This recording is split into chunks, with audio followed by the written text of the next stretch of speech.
Thank you for joining us, America. This is the Dave Ramsey Show, where we give you the same financial advice your grandmother would, only we keep our teeth in. It is a free call at 888-825-5225. You jump in, and we'll talk about your life. We're talking with Linda in San Antonio, Texas, and she was telling me about her son-in-law. We already talked about that. Hello? Hello? Hello. Hi, Linda. Hi. I'm talking with you about your. Let me stop just a second. You were telling me about your son-in-law and daughter. No marriage license, living with a group of people. Very kind and very giving, but give so much that they live off of government assistance. And now you have a grandchild on the way. And is that a fair summary of what you told me so far? Yes, sir. Okay. And we broached the subject about setting up a savings account for the educational needs of our grandson. Mm-hmm. They don't want to do that. That's not within the, parameters of their community setting. I know they have no will. I doubt they have life insurance or retirement. So we would like some advice from you on how to approach them biblically in working your plan. Okay. And do we talk to just our daughter or both of them? Okay.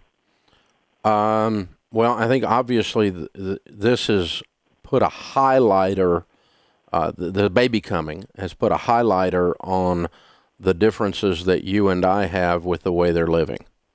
Correct. And so really we're not just addressing, if you have this conversation, you're not trying to just address the child only. It's the whole situation. They're Correct. basically trying to be modern-day hippies and live in a commune, is what you're saying. And somehow they've gotten that some kind of twisted, toxic version of Scripture that allows them to think that that's all okay. I don't think you're going to talk them out of it. I think you would have a long time ago if you could have. I don't think that's going to change. And if any money you put in this child's name is in danger of being used by the commune, at some point, maybe by the time the child's 18, because the child may be brainwashed into this stuff by then. So right, we're setting up a college savings account under our name. Yeah, well, it's not really a college savings account. You're just having an investment that you're doing, and you've got it earmarked for this baby boy, and you can tell him when he's growing up, Grandpa and Granny have a college account over here if you ever want to go to college. And then if he comes knocking on the door and wants to go to college, it's under your rules because it's your money. Your money, Correct. Not under mom and dad's rules. And no, we're not supporting the commune that lives off of welfare. And, we're just not, that's not what this money's for. This is for you, son. And this is your conversation with him when he's 18. And so I'm going to save money and build wealth, period. And then just, as the child grows, just have the conversation with him that you have money set aside for his college and just tell them. You can tell him, we have money over here, and it's earmarked for his college if he ever wants to go. And it's not going to be in your name. It's not going to be in his name. So it doesn't violate They were okay with us setting up an account. Yeah, they're fine with that. It just doesn't violate the rules of the commune, because if it goes into their name, they have to share it with their hippie friends. That's what it comes down to, right? Right. And so we're not doing that. And so you lay all of that out, and I think biblically you've done all you can do. I mean, you've just got a kid that's off the ranch here, man. I mean, it's sad. I'm sorry. It's hurtful to you, I'm sure. You've been very kind. Very much so. You've been very kind and very diplomatic, but it's painful to watch your grown children do stupid stuff that brings harm to them. And so that it's hard. It's very, very hard to stand back and watch that. But you don't have a choice. They're adults. They get to do what they want to do. And you've been able to maintain relationship, although I'm sure it's somewhat strained at times. But I would just maintain relationship and then just love this grandbaby, and you're gonna have a little happy. So you don't see anything biblically that we can approach them and maybe get to see have our son-in-law see the light. I don't think he wants to listen to anybody. I think he's a cult leader.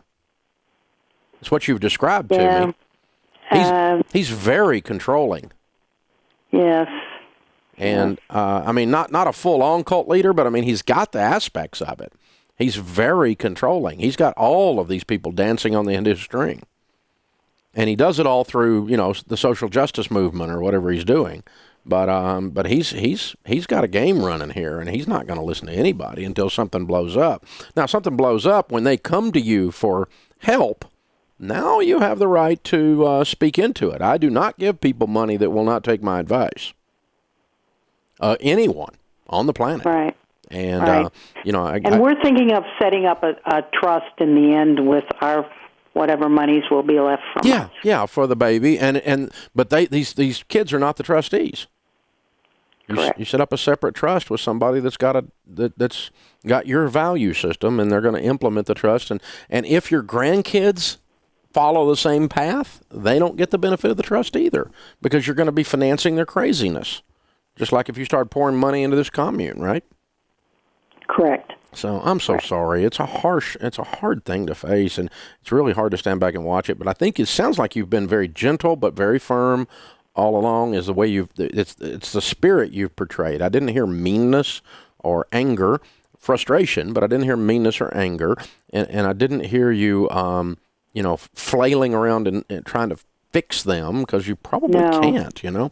I think it sounds like you guys are very healthy in how you're approaching, is what it sounds like to me. So I just keep the wealth in your name, set up a trust, separate trustee, make the terms of the trust very clear that the people receiving benefits of the trust have to be operating on a value system that's X, Y, and Z, and that is not in line with their parents at this point. So very sad. Very sad. And you probably ought to let cult leader and your daughter know that you're not leaving them any money when you die. They're not getting any money, because you're not going to have it dispersed through the commune. And so because we don't think we don't think you're being good stewards. And so we feel as good stewards, we can't pass the responsibility of managing God's money onto you. But there will be a trust set up for Junior and for the kiddo, assuming the kiddo doesn't follow the same path. And that's my kids have the same rules, by the way, Linda. So I would pick up the book. Let me send you 2 books. I'm going to send you 2 books. Henry Cloud's book, Boundaries, which is an excellent book on this subject. And it sounds like you've had pretty healthy boundaries.